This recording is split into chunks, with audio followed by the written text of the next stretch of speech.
বিজয়া দশমীর দিনে যখন গোটা বাংলা উৎসবের আমেজে মগ্ন ছিল, ঠিক সেই সময় দামোদর ভ্যালি কর্পোরেশন কোনো রকম পূর্ব নোটিশ ছাড়াই ৬৫,০০০ কিউসেক জল ছেড়ে দেয়। এই ঘটনায় রাজ্যের একাধিক নদী তীরবর্তী এলাকা প্লাবনের আশঙ্কা রয়েছে।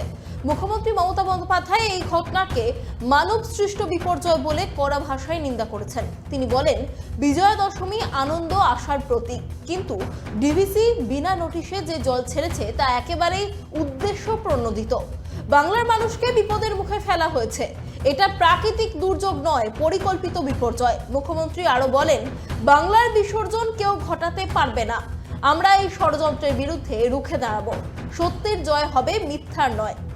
রাজ্য প্রশাসনের দাবি, এত বিপুল পরিমাণ জল ছাড়ার আগে রাজ্যকে জানানো উচিত ছিল। ডিভিসির এই একতরফা পদক্ষেপে রাজ্যের বহু জেলা জলের তলায় চলে যেতে পারে বলে আশঙ্কা। আপৎকালীন ব্যবস্থাপনা জোরদার করা হয়েছে।